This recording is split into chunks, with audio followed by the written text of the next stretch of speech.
Where were we? We were talking about the faculty of effort. And here I've mentioned a bit on the nature of effort, that the nature of effort, they are supportive on the associated states. It means associated mental states. That is to say, when mindfulness are there, or vitaka or vichara, or whether there are concentration, wisdom. So the nature of this effort is to support it, to support them so that they can able to function, so that they are active, so that they are having the vigor to do their own function. So this is on the wholesome side. On the unwholesome side too, supportive in the sense of they are supporting other unwholesome states to be active, to be vigorous, to be there. If you're anger, that means it's supporting the anger to be there. If it's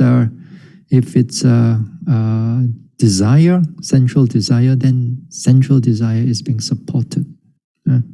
So if we look at effort in that way.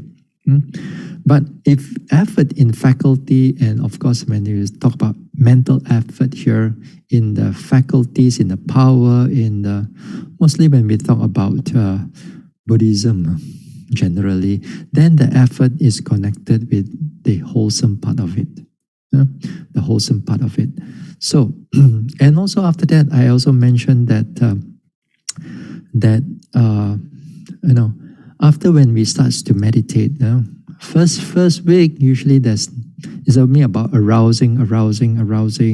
You make this effort to arouse that mindfulness which is not there in the first place. So you make effort to arouse that mindfulness. So after a week or so, or 10 days or so, then that mindfulness has developed into a certain level, certain degree. And when the mindfulness is more continuous compared with the first week of practice, then subsequent weeks, second week, third week, and so on, it's all about balancing already.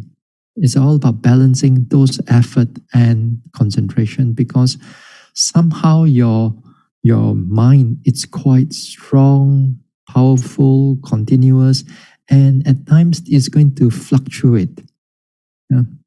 So if you do not know how to bring it into its optimum level, to its balanced level, then yogis will face with a lot of problems.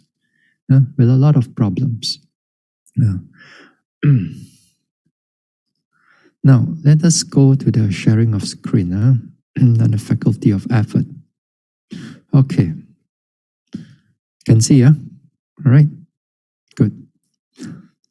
So, as I said here, when the imbalance of effort, when there's too much effort or there's lack of effort, but here our job as a meditator, hopefully, before it reach into restless mind, we already can able to bring it into its optimum level, into its balance level. That's why I put a dash there.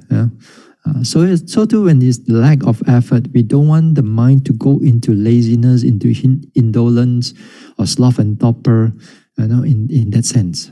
But hopefully, if we know how to do it, we can bring it back again to balance again before it touch into all these hindrances. So last week also I mentioned a little bit how we can able to balance those things. And as I said here, look easy. It looks easy, but when you know how to do it, it's just take you a second or two, or all depends. So here, I got a number of things. Maybe it's not a full list, It's not a full list, but whatever that comes out from whatever it is, from my practice. Because when we talk about this balancing of faculties, it's not an easy subject. Of course, you can make it easy in the sense that, okay, this one balance that one, and then kao tim talk over. No, it's not just that. When a yogi in the practice, in the actual meditation practice, then this topic will be very suitable for them, especially when you come into the second week, third week, and so on. So if a number of you has not gone into that long retreat, then it's going to be a bit difficult to know what is going on, because all these things which we're going to discuss later on is everything happen in the mind only. You can't see from outside. So everything happening in the mind. Okay. And also for me, to give a talk on this effort, usually I need the yogis are actually practicing. Right now, I think all of you are not in the full retreat. Maybe a little bit meditation here and there, but you are not in a full retreat. Not in a full retreat. And therefore, sometimes it's also, I need feedbacks from yogis, especially when you go into a retreat and then they have interviews and so on, daily interviews, and then yogis will start to report about their their meditation experience. From there on, sometimes I touch on those subjects which the yogi are going through, and I formulate the talks according to what those yogis are going through on those maybe a day or two of the past, So I can able to bring out those things, and I can able to formulate the talk. Here in this time, I have to dig out everything from my thinking only. Dig out everything from my thinking in order to share it to all of you. But nevertheless, since I've done it for quite a number of times on this topic, I just took out here and there in order for us to look into it. Perhaps in the past you may have gone through it also, and you do not know what to do with it. Okay, now let's see. Now, when you have too much effort, here the sign of the too much effort is coming in. We don't go directly looking at too much effort, looking at effort itself. As I said many times last week, we look at the signs that's happening in the body or happening in the mind. We don't have to look at effort. We have to look at the signs will do. For example, when you have too much thoughts, and here, if you have going into too much thoughts, that means you're going into a lot of restless mind already. That means you're going towards that part. But this one starts to have more thoughts. It's different when you are in a state of restless, there's a lot of thinking that's going on, whether it's a specific thinking or specific, that means you're specific, something you haven't finished, and then you keep on ruminating over that particular thoughts again and again, or tomorrow you want to do something and then you start to planning again and again. This is what we call a specific, in a sense that it keep on rolling around that particular topic or particular theme. Or it comes in as random. There's no connection. When there's no connection, it's just jump here and there, all kinds of random thoughts that you do not know even what is it. Sometimes you get up from your sitting, you don't even realize that you don't know. You know that you were thinking a lot, but you do not know what you are thinking. It's just random. So if you go into that particular area, that means your mind is already going into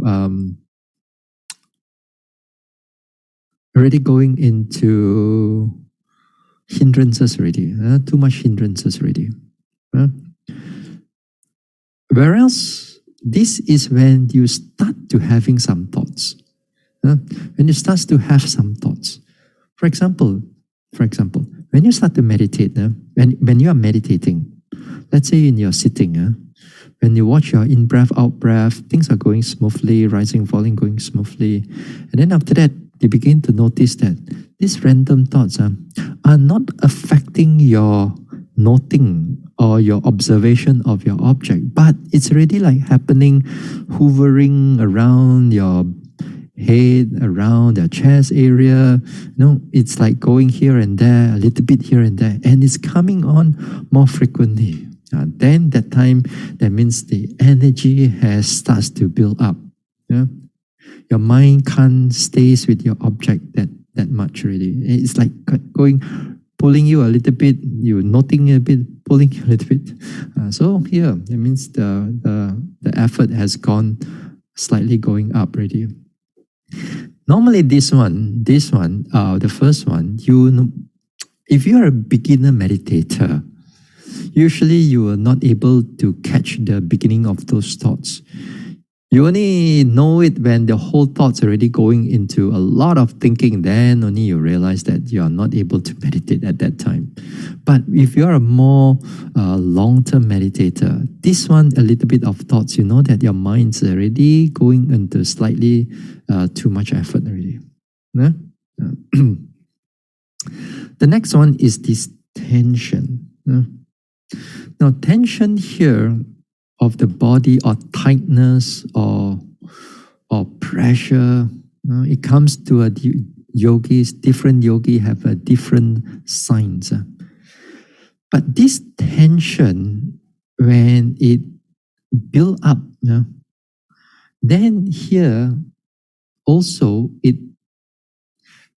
you are unable to notice the object clearly already. That means when you are unable to notice that particular tension, that when you note that tension, your mind starts to jump away, push away, note the tension, it tries to push away. That means the energy is building up at the background and also is building up the tension also. Then, on the other hand, some of the tension that it builds up during your course of your meditation, it may not be too much effort. It's just another mental object or just another unpleasant object. So it's hard to differentiate between when there's too much effort and it causes this tension to build up, or when there's a tension, then your mind is still able to note it. I mean, for me to say it out, to make it clear here, it sounds easy, but actually when you're doing it, it's a very gray area until you get used to it, Until you get used to it. Used to it, that you know that type of tension, when you notice it, you cannot able to note it clearly what is going on. So we are interested that one, that type of tension. Because this type of tension, there are many yogis in the past, including myself also, that after sometimes 2 or 3 weeks, and because also our nature want to develop, want to go further and so on, we push ourselves. We push ourselves, keep on meditating, walk, sit, walk, sit, walk, sit, walk, sit, walk, sit. Throughout the day, throughout day after day, that energy starts to build up, build up, build up, build up, build up. And somehow or another, that type of tension builds it up until At times it becomes like, for example, for some people, is they carry like a stone in their head. That's what Reverend Suji would like to use. And for some people, the stone in the head one, for some people is due to too much concentration, and some people due to too much of effort. Sometimes it's like pressure in the head, or sometimes in the pressure in the neck, the pulling in the shoulders, or at your side, at your ribs. Everything is just not right. And it lasts for sometimes it lasts for days. This one, it lasts for days. Now, some yogis, this type of tension, it really lasts for a number of days, and then you find it that it's hard for you to meditate. You can't even have to eat properly. Appetite also not so much, because the tension is always there. You sit also, you cannot able to remain still. Everything because the tension is so much. Then you finally think that, okay, I think enough for meditation already. So you pack your bag and then go back. Okay, go back. All right, no problem. Then you go back because you're not meditating. All the tension starts to disappear, and then you feel good. After some time, you come back. Okay, he says, come back and try again. So after you start with 1 week, nothing much. After second week, third week, then the same tension will come back all over again. Why? All over again, it comes back again. Then you thought that, okay, never mind, you give up. Third time come again. Same thing happened. Why is that so? Because of our habit of doing certain things in a certain way without we realizing it, until it builds it up, then this whole tension builds up. Yeah? Now, one of the things that yogis build up on this tension is one of the biggest factor that I know of is they don't balance the sitting and the walking. This is one of the biggest factor. They usually, for most of the yogis, they prefer to sit a lot. They sit and sit and sit. Walking, they neglect the walking. Then just walking just a little bit and sit again, until the body becomes tense up. So tense up until the body is not comfortable, it's not pleasant, it's not relaxed, then mindfulness, everything cannot come up. Some people give up the meditation because of all this type of tension. And most of us will go through those things. This type of tension, it's strong. It is not going to be easy for many yogis. So in the general aspect, if you want to minimize that tension. I would say minimize is still a lot, You just, when you go into a long retreat also, make sure you do your walking and your sitting in a more or less balance in the manner. More or less balance in the manner. Then you have less problem. Whether you are doing anapana or whether you are doing samatha, or especially when you're doing vipassana. Vipassana, you need a lot of this balance and movement of the body. Too much effort also, that when you sit down, you cannot remain calm and collected. That is also to mean that one of the things is that your noting mind can't stay with the meditation objects. It keep on jumping out. Normally, for example, there are days that you can able to notice your primary objects very clearly. Now you can able to watch it and so on. But this time, when you put your mind there, it already jump off. It not jump off to another meditation object. If it jump off to another meditation object, it is fine. That is not a problem. Your mind is still very much in balance. But this time, it jumps into just don't want to meditate. It jumps into go into thinking a little bit. hearing, opening up the eyes, looking at people, close the eyes again, meditate, and then again, you go all these types of things. You go into the senses, like to hear things, who is doing what. Just don't want to stay. And you want to pull it down, it just want to go up. You just want to come in, you want to go into all the senses and so on. So here, the mind cannot remain calm and collected. The noting mind cannot stay with the object. So here another one is that like too much effort, you start to fidget your body. Initially, you can able to sit still, but after that, a little bit, you're going to push yourself. A little bit, you're going to push to the left, slightly to the right, slightly moving. You move the body a bit, here a little bit, left a little bit, front a little bit, back a little bit. You just want to sit still. Yeah. That is also meaning that your mind is already going into a bit of restless already. Yeah? Wobbly walking. Wobbly walking. You see, when your mind is mindful and clear and sharp, even when you are going very slow, you are going very slow in the sense that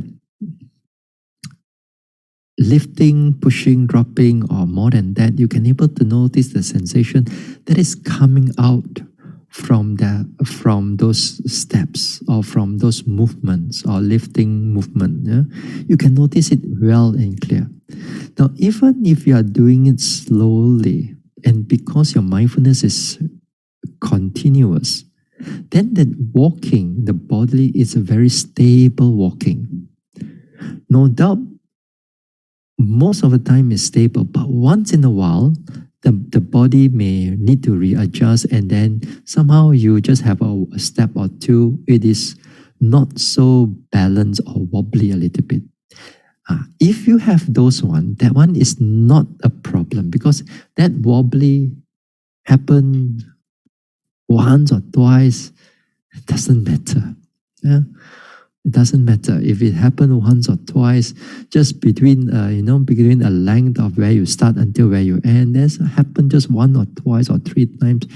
That is not a big problem.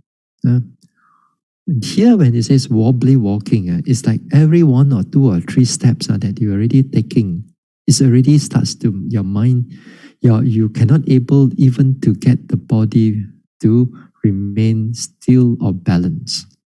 And then your walking is like you're lifting up halfway, and then you have to put your leg down already very quickly, because you find that your whole body is shaking and so on.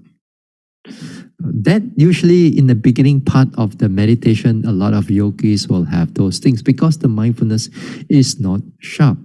But this time, after some time, in the meditation, you may have these things also, although you may able to notice a little bit, but the body is keep on, starts to move here and there, cannot able to be still in this one. So this one, something to do with, all these things is something to do with a bit of too much effort. Too much effort is coming.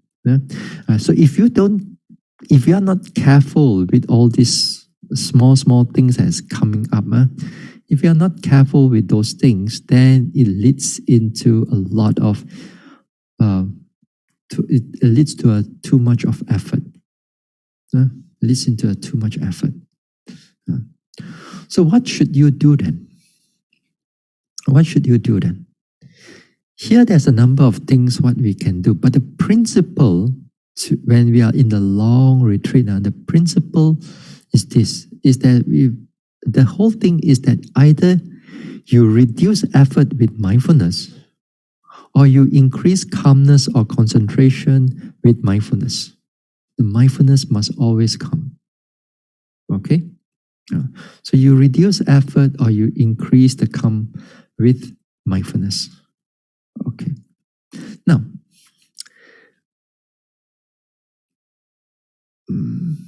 it all depends on how the yogi is doing at that time. Which one will be a better choice? there's no better choice. Is that you have to feel it at that moment of that walking or that sitting. It may be good for you in that particular sitting, that method to overcome it in that particular sitting. But when you go into another sitting, it doesn't work. No. Then another sitting you try, it work. No, sometimes these things it's not 100% thing. But the principle remains the same. But the method how to do it, now again, that is may not be so perfect for all of us. All right, but the principle is this. So when you have too much effort, you always that you have to reduce the effort with mindfulness, or you increase the you increase the calmness, or you increase the concentration with mindfulness. Everything you have to do with mindfulness. Now, take the first one. Noting a wide area, like the whole legs, rather than the primary object, the whole body or the whole leg, rather than the primary object. Here, for example, let's take the walking first. Now, during the walking, if you find that your tension starts to build up, and at certain times,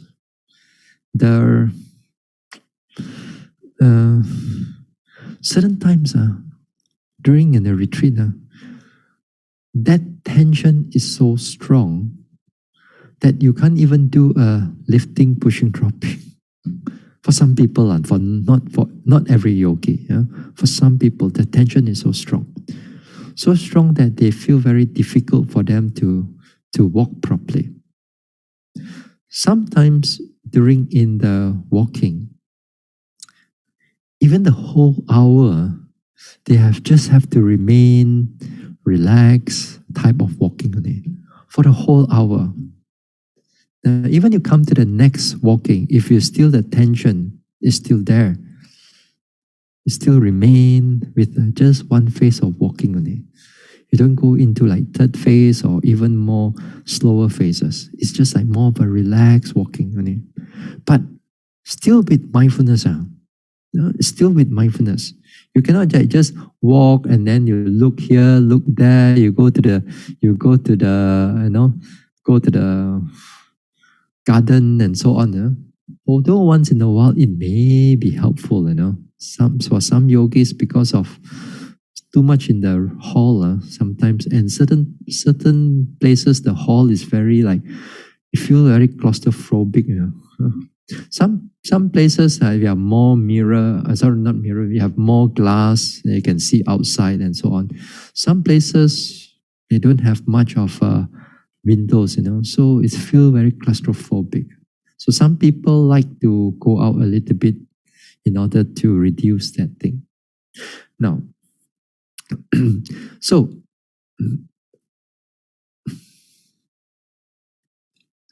when you're going a little bit, when you're going one phase like that, for the whole hour, it's very easy for the mind to fly into a lot of things. So therefore, at this time, you take the whole body walking. Take the whole body, or you take the whole leg itself, because the whole leg itself is a moving object. So just like right step, left step, right step, left step, right step, or right leg, left leg, right leg, left leg, right leg, left leg. Simple, You don't go in to try to note it very clearly, very sharply. How is it move? You don't have to worry.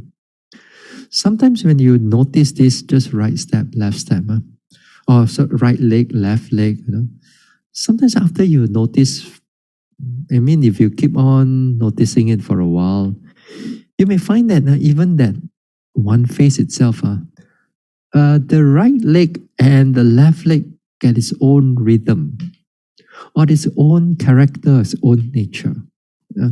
When you're able to notice those things also, You don't try to make it even, This is the nature of the walking meditation in the one phase. Sometimes the right leg goes a little bit faster. Sometimes the left leg goes a bit slower. And if it happens like that, then so be it. Sometimes the right leg may be a bit lighter, the left leg may be a bit heavier. So be it. Walk in that way. Sometimes when they're walking itself, the body may be slanted slightly to the left, but you are not like falling here and there, but you can still able to walk. So if in that way, keep going with the body slightly slanted to the left or right. Slightly slanted, it's not affecting you. So it's perfectly all right. This is how we pay attention with mindfulness on the one face. Even sometimes like your hips are moving. Like when you are moving, the hips are like swaying to the left and right. Forget about the right step, left step. Just aware of the hips are swaying left, right, left, right. That is become a meditation object also. Or sometimes the shoulder itself is moving. You can feel that the shoulder is going forward, back, forward, left shoulder, right shoulder. And you can notice those things. That is also falls under one face meditation. You're not going too slow. And you do that for a whole hour with the one face. Then if you're able to notice these objects, various objects in the various parts of the body, in a wide type of object, not a small compared to our primary objects like in-breath, out-breath, or rising, falling, or just the steps only. But here you are taking a wide object. So here, you reduce the effort.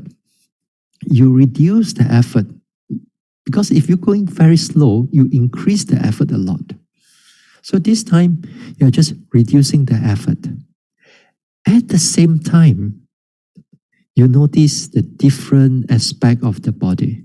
Then you notice that the movement, little bit heavy here, not so heavy there, little bit swaying here, swaying there. If you take notice of those things, then the mindfulness comes in. You are arousing the mindfulness even in the one face. So that is important for us to understand, because a lot of times when we do one face walking meditation, we just walk up, walk down, walk up, walk down, kia ki, kia lo, and then that's it. You don't make it a slight effort to bring up that mindfulness to notice the various parts of the body. So it's important that if you want to develop that mindfulness, make sure that those mindfulness it's there. Make sure that the mindfulness is there by noticing the various parts of the body. Then you can do for 1 hour walking meditation. And here it helps you to calm down. It helps you to relax. And usually if you know how to do those things, very quickly the tension starts to disappear. Very quickly. These things, I learned it myself. No teachers taught me how to do it, but they teach me the principle of doing it. So you got to find your way, You got to find your own way. And I find that this thing also very helpful, especially in the walking meditation. Now, even with that, because of that understanding, even in my daily practice of my meditation, before I sit, I do a bit of walking. And sometimes before meditating, the mind is a bit running here and there. So it's the same principle also. I use that to take notice on the wider object of the body. And then slowly, as the mindfulness increases, and then we begin to notice as the mindfulness increases, then the walking begin to slow down, and then it became able to notice more objects in the steps. Then that time we begin to know, we will know that the mindfulness is getting more continuous, more better, more clearer. Then that time one, I could continue the walking, or two, I can go into the sitting. With that mindfulness, I carried over to the sitting. And after that, the sitting also free from a lot of thinking. All those thinkings are gone, and then the mind can able to calm down. So this one, it's a very useful way. I find it very useful for me, at least. But not many teachers. What I would say that they are keen on noticing the higher than the steps. Nothing above the ankle. Nothing above the. They just want to notice on the steps only, on your movement of your feet, or the steps that you touch on the floor. In the beginning part of during my meditation, in the beginning part, I used to do that. I used to do that. But later on, I still do it. But later on, I use the principle of there's a primary object and there's secondary object. Just like in a sitting. Sitting, we have a primary object, rising, falling, in breath, out breath. Usually those are the primary object. And then other secondary object like your pain, itchiness and so on, those are the secondary object. Thinking and so on, those are secondary object. So too in the walking meditation also the same thing. There are primary object and there are secondary object. So at times the secondary object will be very useful, especially like reducing that effort. Reducing that effort. So once you're able to reduce that effort, make sure that your mind is begin to calm, and then gently you begin to slow down your face again. You gently slow down your face. And then it goes slower. At that time, your mind is more balanced. So if you feel that you're not ready yet, that means you're not ready yet. So it's more like learning how to feel the whole walking itself. It's a technique. These are great techniques. Now, during the walking also the same thing. At times, the mind fluctuates. The energy, the concentration, they all fluctuate because of they are the nature of arising and going and coming and going, and sometimes they are not so optimal. They go fluctuate. And if you don't change, especially in the walking, when things are fluctuate, when the mind is fluctuate, but your walking meditation still at the same speed, then you are asking for trouble at times, So if you're a more better meditator, a more advanced meditator, if you have more time in meditation, sometimes what we can do in the walking meditation is that we don't bother about whether this is first phase, second phase, third phase, first step, second step, third step. You kind of like you push it all out. Then you walk according to how the mind is like. Instead of you are the one who dictate, okay, now I want to do first phase. Now I want to do second phase. Now I know the third phase. They don't you put everything aside. You just walk. Walk itself. If the mind feel wants to go slow, and then you go slow. If your mind want to go fast, then you go fast again. Then you want to go slow again, you go slow again. As if like you are to let the mind flow on its own, and then the body is moving accordance to how the mind is flowing. So far, get what I mean or not? This is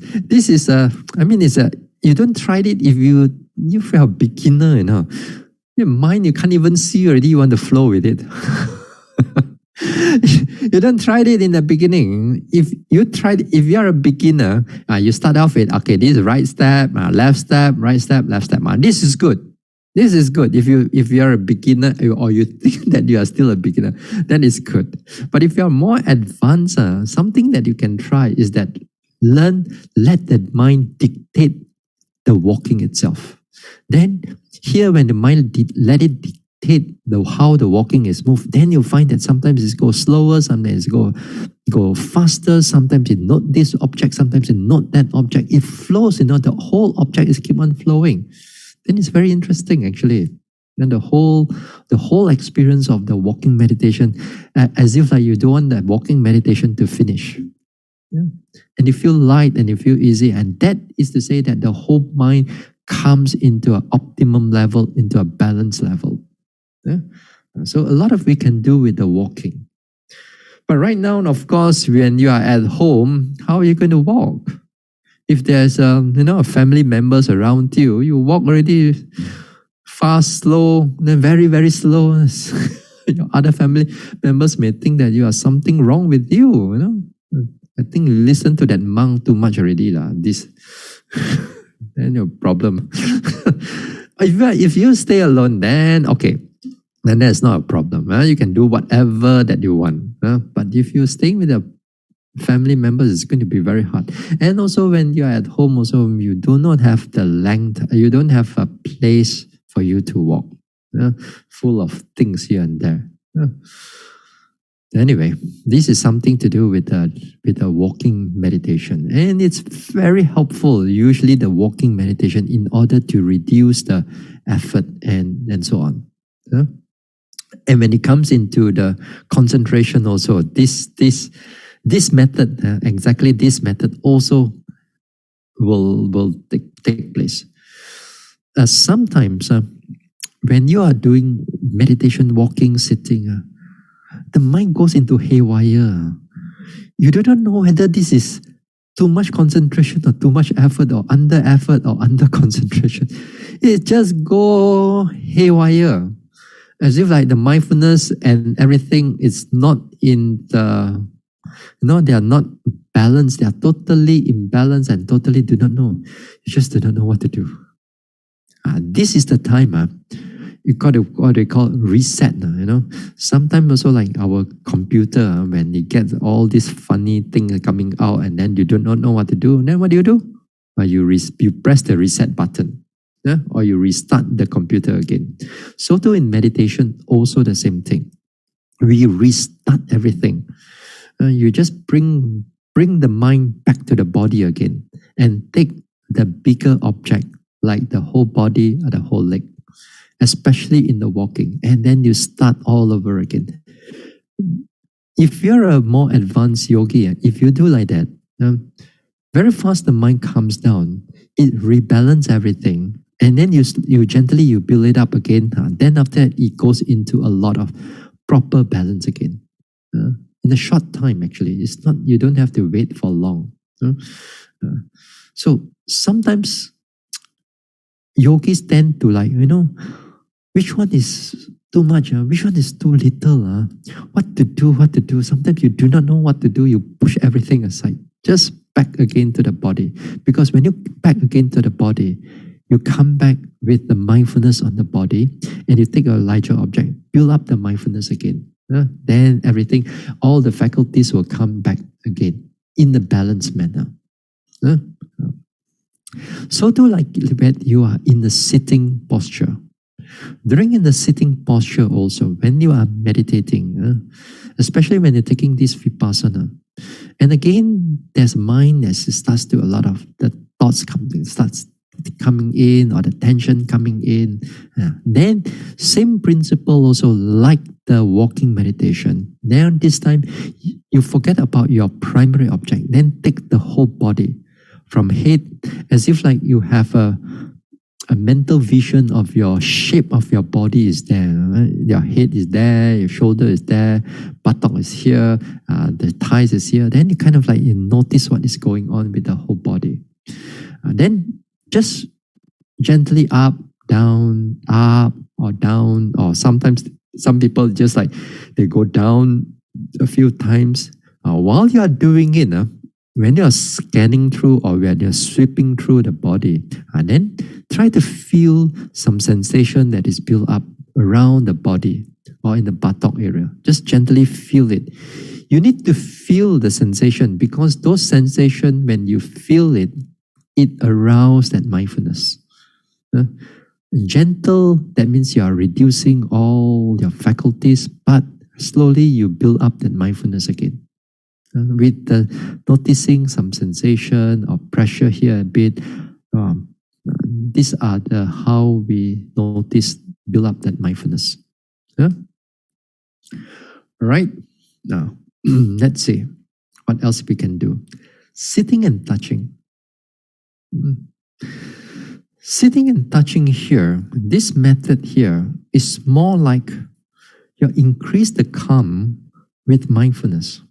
You're increasing the calmness with mindfulness.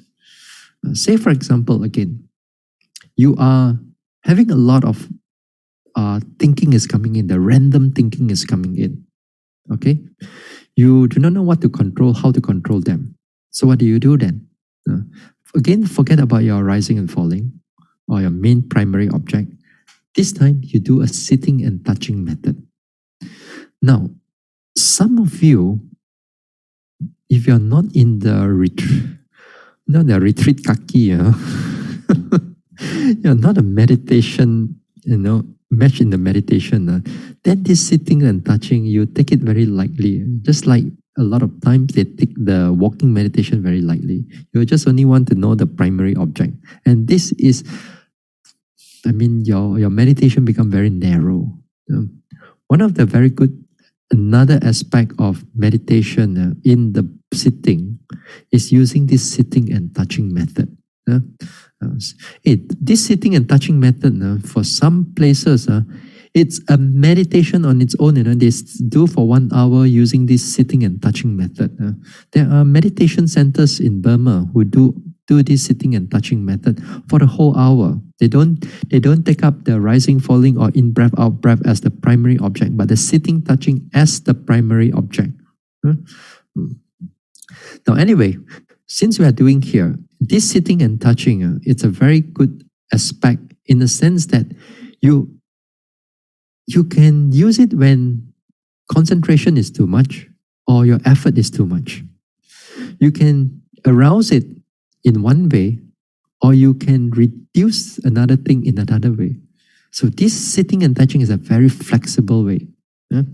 Say, for example, here, we want to increase the concentration or we want to increase the calm with mindfulness using a sitting and touching. When you want to increase calmness or increase concentration, then your mind has to stay with an object for a longer period of time. Okay? You need to stay with the object for a longer period of time. We want to bring in a little bit of samatha also here, a bit of samatha aspect here. Not to say that you develop into jhana, but a little bit of samatha aspect here. Here, for example, you take a sitting, touching. Let's say you take your hands. I think last week I talked about it a little bit, but let me elaborate a little more. Now, let's say you're taking your hands when you're meditating, you put your hands in this way. And then here you can feel the touch. You can feel the touch. So what do you do then? The thoughts are going through. Then this time you just bring your attention, stays with the thought. Stays with the touch. Stay with the touch and not just touching.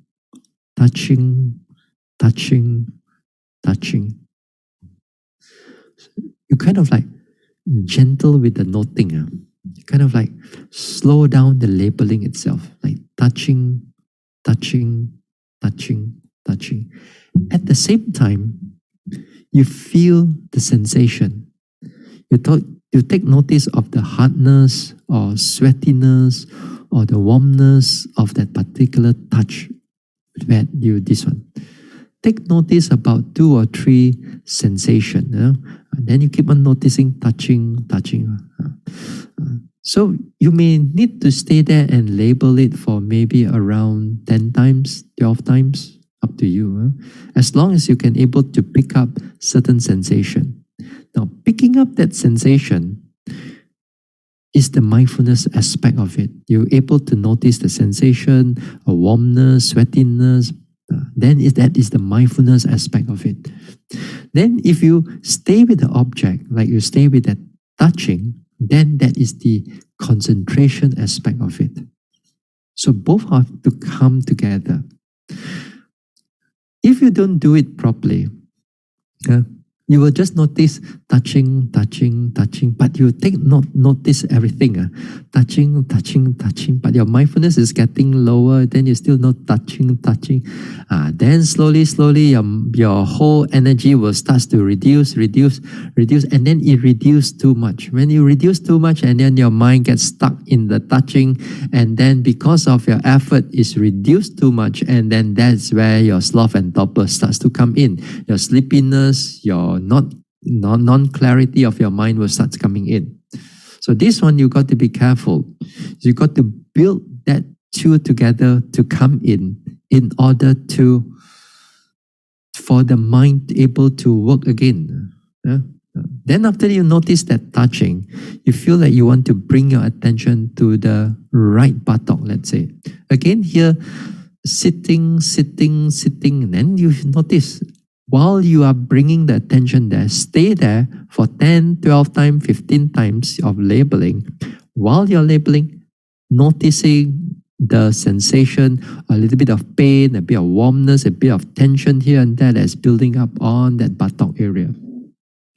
This is how you do a sitting and touching in the sense of balancing the faculty.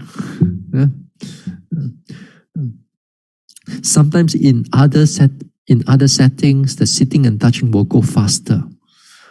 Pick up the things faster. At this one, because you want to bring up the concentration, it needs to be slower, gentle, and yet at the same time, you pick up that sensation. As I said, everything is in the mind only. Tonight one, nothing, you can't see much outside until, it's your walking. But in the sitting one, there's nothing much. Everything is balanced in the mind only. Sometimes when people talk about Majjhima Patipada, the middle path. They talk about the middle path in the sense of Noble Eightfold Path, which is correct. But you don't realize that how much Noble Eightfold Path is happening when you're trying to balance everything. When you're in the optimum level, that means your path is in a balanced manner. When you try to balance everything, when you try to balance everything, then you see that when it's come to the optimum level, then only you realize how deep a noble path, those Noble Eightfold Path can go. Not just in the study, but everything is in the mind. How you balance those things. I made a lot of realization during this type of meditation to me. The Noble Eightfold Path is not just in what you study only, but it really happening in the mind, especially on the Vipassana level. You can really see the balancing part, the middle path of it. Okay, next one. Anapanasati, or even rising, falling also can do.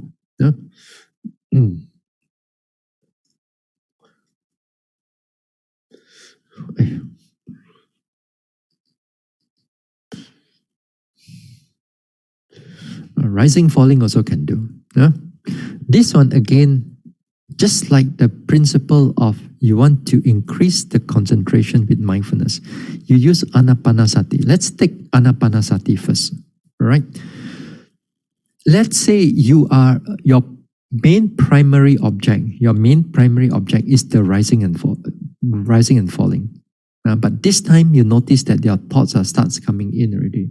So you put the rising, falling aside, everything aside, and then you go just to Anapanasati. In breath, out breath, in breath, out breath. At the same time, follow the in breath, out breath, in breath, out breath. The nature of anapanasati, the nature of the in breath, out breath, because it is a more subtle object compared to a rising, falling, then it's easier for the mind to remain calm. That's why it's very, very helpful. But a lot of time people, as I said again, because it's a subtle and more calm object, and then they overshoot the whole thing and it become too calm.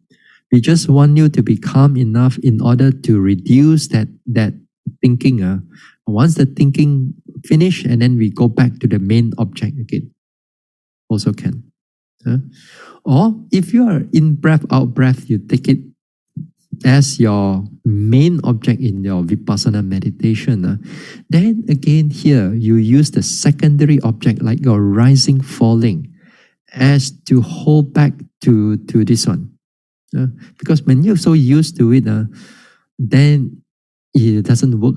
You got to change to another object which is moving while you are sitting. So the next object that is moving is the rising and falling. So the rising and falling also can be very helpful to those yogis also. Sometimes even if you are a rising, falling as your main object, sometimes if the thinking is already too much, then you gently bring it back to the rising and falling and stay with the rising and falling. Don't worry whether it's long or short, just breathe. Let it rise, let it fall, like a reset again. So that also can be helpful. That also can be helpful. So again here, you see, now again here, all these things, it may not be that interesting if you are not a meditator. And also if you are a meditator and you're not meditating right now, so it's not that interesting. It's only when you are really in the practice, as I said, these things become very interesting and a very important topic. This topic, as I said again, this topic you need to be in the 2 or 3 weeks into the retreat already. That means your retreat maybe 2 months, 3 months, 4 months, 1 year, then this one would be so much important for all of you.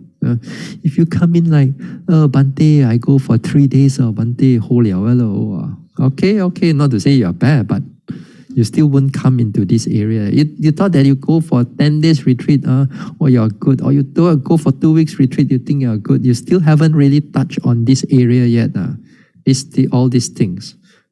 So it's important that for you to understand that this one, it takes a lot of time and a lot of effort, a lot of training, a lot of trial and error, again and again for you to able to sort of like able to balance all these things. Even when you are an arahant, let's say like you practice until arahant, you still need to balance on, There's no such thing as everything, the whole mind is always in the state of balance. No, it's wholesome factors is still remain impermanent. It's just the unwholesome one are eradicated. So the arahant still need to balance the thing. Now, lacking of mental effort, with this time is too much concentration. I'm not going to talk about this yet because we're going to save it for the next talk when we talk about, we're going to touch into concentration. Here, as I said, this time when you are lack of mental effort, that means too much concentration when you are in a long retreat, when you are in a long retreat. But if you are in the beginning of a retreat, this doesn't work, Lacking of mental effort also means that you are lacking of concentration, also means that you are lacking of mindfulness. Understand or not? If you are a beginner in the practice or you are in the beginning of the retreat, the equation is not right anymore. Everything is lacking. But when you are in 2 or 3 weeks or longer, Lack of mental effort, that means that too much concentration is one of the things is going to be there. So here we're going to look into those things again in a talk or two or three to go. And then later part, also we're going to consolidate this into, sometimes the walk, the effort and concentration and how it blends together in the proper manner. That one later, we'll talk about it later. So next talk, we're going to look into concentration already. Okay? All right. So enough for the night. Okay, let's share merits.